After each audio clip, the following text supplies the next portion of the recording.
All right, son. So I'm listening to a podcast about the Florida citrus, history of the Florida citrus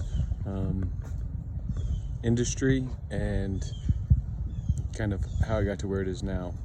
Now, I don't know how it's going to be once you're seeing this or once you're older. Hopefully it's in better shape, but a lot of the citrus plants, as well as the industry that accompanies those trees and plants, has been lost from Florida, mostly due to this stuff called greening, and a lot of that is from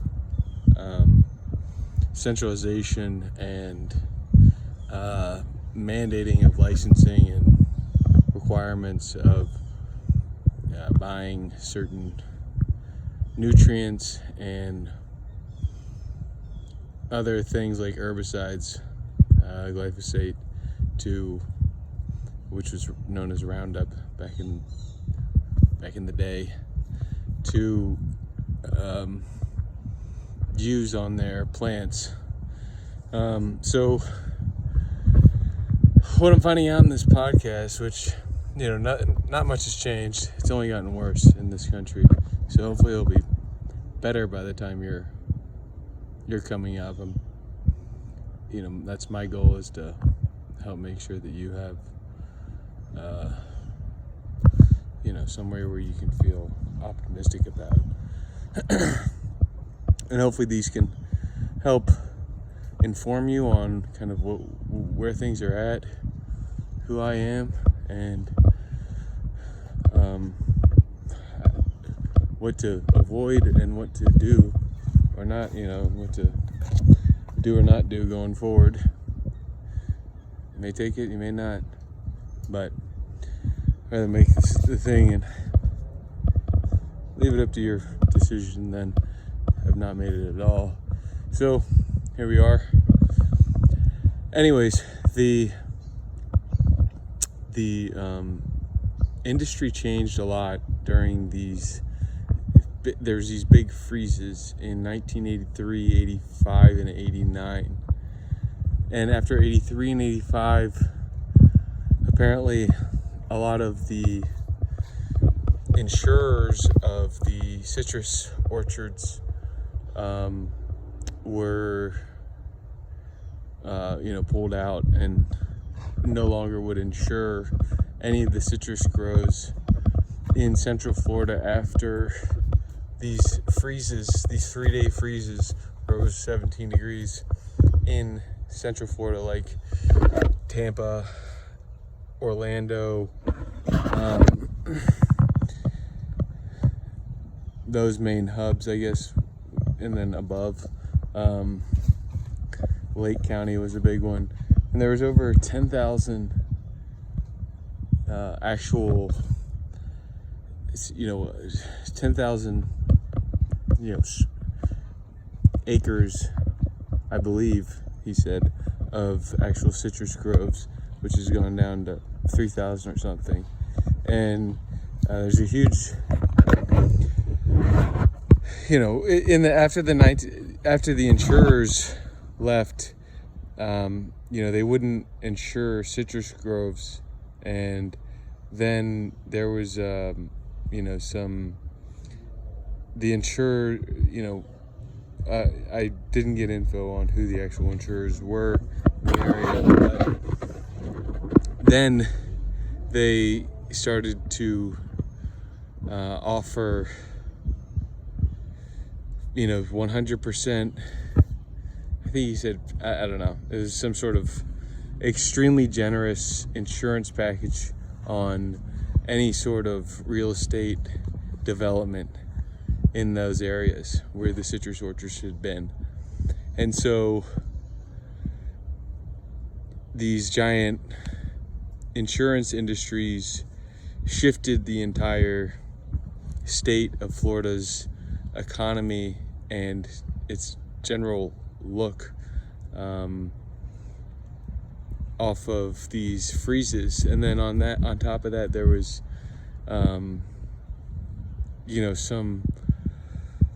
all of this is a problem with, centralization and nonsensical regulation. I would say nefarious, not nonsensical, nefarious regulation to, basically enrich speculation, as opposed to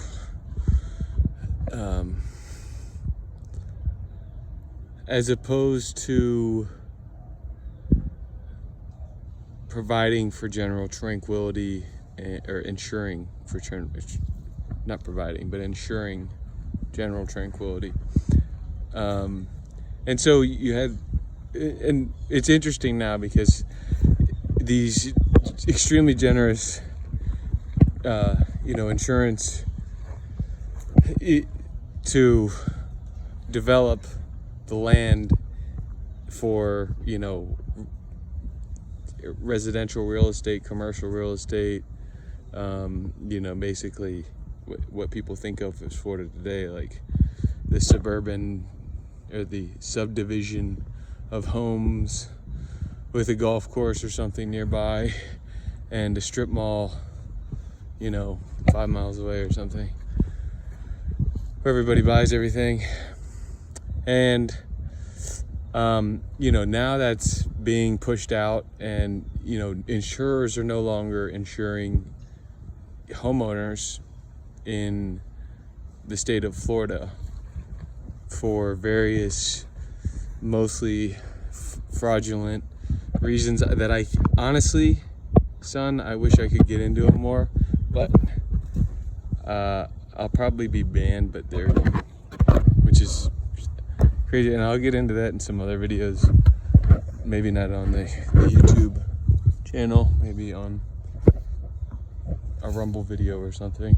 I can talk more about it, but things like climate change, which they say is, that the Florida's going to be underwater or something, and so you get a liberal political class, or I can't say what the political class, but you get a class of people that come in and completely take advantage of the populace through various means, like requirements of homeowners insurance, and then pulling the rug out on them, not allowing any homeowners to get insurance in the area, making sure that beachfronts are only occupied by the billionaire class, and that nobody can even get access to it.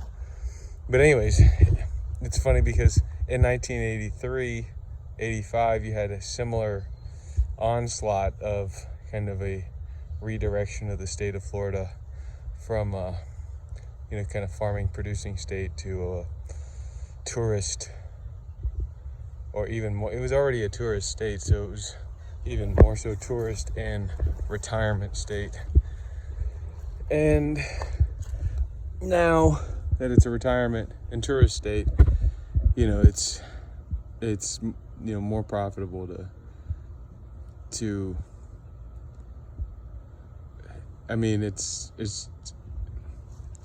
it's not even profitable, it's just the plan to wreak havoc on the public, to ship in tens of millions of undocumented immigrants, give them housing, and then meanwhile the actual residents of the country deal with insane insurance laws, and constantly raising fake insurance coverage. And I don't want to get into insurance because it's fraudulent as well. It's kind of a completely fraud industry that exists in the United States. You buy this stuff called insurance coverage for various things, like an automobile. You're required to by the state to buy insurance, but you actually don't get anything with the insurance. It's just a payment you have to pay to the insurance company. And then if you actually get in a car accident, they say they cover you, but chances are, they don't cover you. So if there's some sort of fender bender, then you're going to see your rate go up by the cost of that fender bender for the next 6 months over the next 6 years. So you're going to pay for it 6x what you would have paid if you had just done the transaction with the other person. And so you have this stuff called homeowners insurance, and there's these scares that they use in the world right now, like climate change, which means nothing. It's not about reducing pollution or making sure everyone has clean drinking water, and that work places require people to get sunlight every day, or that they have windows that allow UV and red light in. None of those things exist. It's just it's just kind of like fake stuff. I'm not even allowed to say fake stuff. Other hysterias like climate change and the sea level, like I was telling you, or climate change and carbon. We have to get rid of all the carbon, and once you start to figure out some chemistry, you're going to find out that carbon is in just about everything, and reducing CO2 isn't even necessarily good for vegetation, any life in general. You put more CO2 in a plant growing tent, you're going to get bigger plants than if you had not. You have to make sure that your other environmental factors are correct, that there's enough light, and that there's enough ability for the plant to transpire to actually convert that CO2 into oxygen. But that's a little bit more down the road, and that's another thing that he talks about in this Citrus podcast. Is the guy, his father was it was a legacy family grow orchard, and his father had graduated from the University of Florida, and they had, and of course I'm blanking at I want to say Atkinson, but that's like a diet, I think. Oh man, I'm looking at the only phone I have, so I can't look it up, but there was in 1939, before the war, there was a certain type of understanding the soil, Alderson something. Hopefully I can get a little subtitle here for what the actual name is. He says on the pause, it's a regenerative farming podcast. If you want to listen, and check and correct me in the comments, please feel free. But anyways, they changed over from kind of this this soil working way that they had done, this Atkinson's or whatever it was called, and they went over to a pH method. And so all these land grant universities started teaching basically this pH method for farming, which has had horrific effects on the soil, because you can add like something like a mineral like manganese itself, but with some sort of supplemental thing, but you can actually degrade the soil by doing that and cause more imbalances, because it's not naturally occurring, and it's kind of it doesn't always chelate the same way, a number of different factors. And so there's this cover crops called cowpeas that they taught that would increase manganese in the soil by 20%. And they stopped teaching that as part of this pH thing. And that's just kind of another, I'm trying to paint a picture of what it's like to live in the world right now. And a lot of people are gonna probably watch this and say, I don't know, you need to be positive pilled, and I don't even know what they're calling it now. That's positive pilled. It's red pilled now. But like, you need to be based and positive about the country. But the country's been in serious degradation, son. That's why we haven't had you yet. Mostly for financial reasons. But also there was this big sickness thing that caused a lot of the financial reasons and caused a lot of moving, which is how I'm down here in Florida, which is kind of why I was interested in this podcast in general about the citrus Florida greening. Also, farming is interesting. One day we're gonna have a nice ranch with cattle, vineyard, do some cannabis on there, maybe in our own country. Hopefully I have that by the time we're grown. But until then, it's fucking police state hell in a degrading country. And it's like, kind of like everything's being sold off in fire sales. And so these different things, like with these insurance things, different ways are kind of, I don't know. To me, it seems like it's a fire sale for the country, and people are just kind of getting that quick buck, but nobody really has a plan for once everybody's just gotten that quick buck and everything's to shit. And that's kind of where we're at, is a lot of people have got a quick buck, but there's no good in having a quick buck if everybody's poor and there's nothing to do because everything's been degraded to fucking absolute debauchery.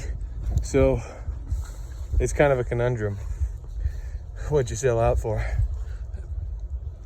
But hey, I'm looking to get that money and sell out, mostly so I can have you and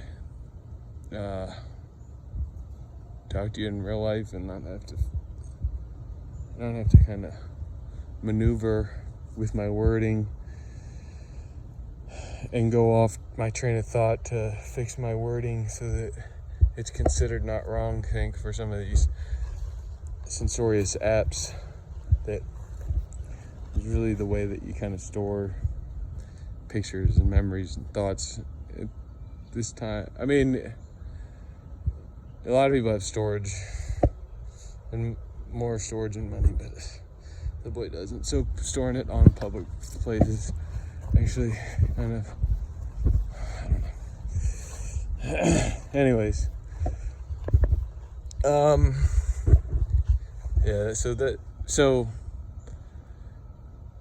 I guess the point of this talk is that right now in the country you have a lot of the businesses are either vice businesses or they're zombie companies, or it's just kind of like there's luxury catering companies, like some sort of service for somebody who's rich. And then there's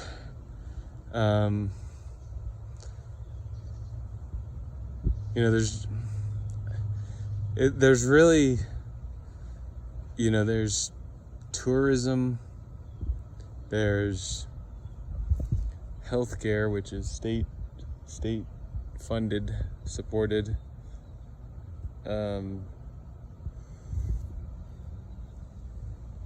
Talking really slow, and this is going to be super boring, so I don't really want to get into everything in this video, but basically you have a country that doesn't produce anything. We manufacture nothing. Everything's manufactured overseas, mostly Southeast Asia, a lot of China, but not even China anymore. It's just Southeast Asia in general. The country is broke. It's a lot like the Weimar Republic, from what I've read. And I read the book about it that I can't name. So I have a pretty good idea,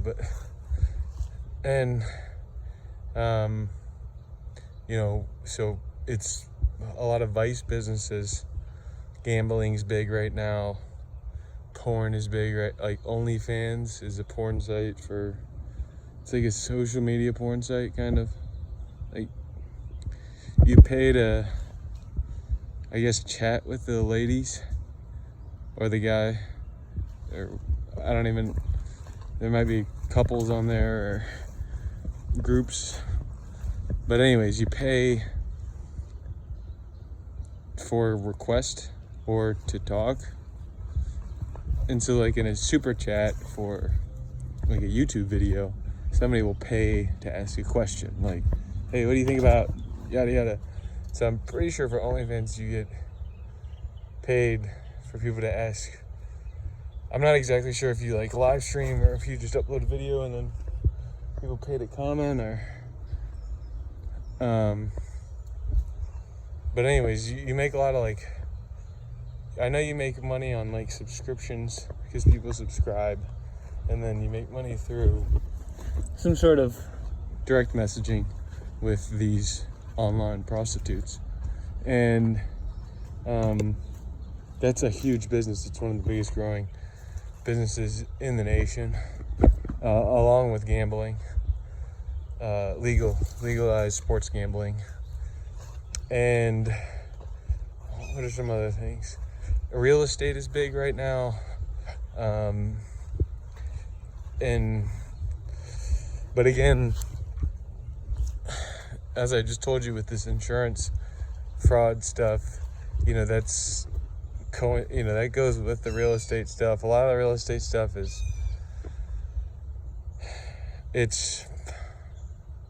it's not worth a lot of it's a lot of guys using different, like, well, the 1031, there's this thing called a 1031 write-off where people can use money that they've made from selling one building to buy another without paying taxes on it. And you have to do it in a certain amount of time. And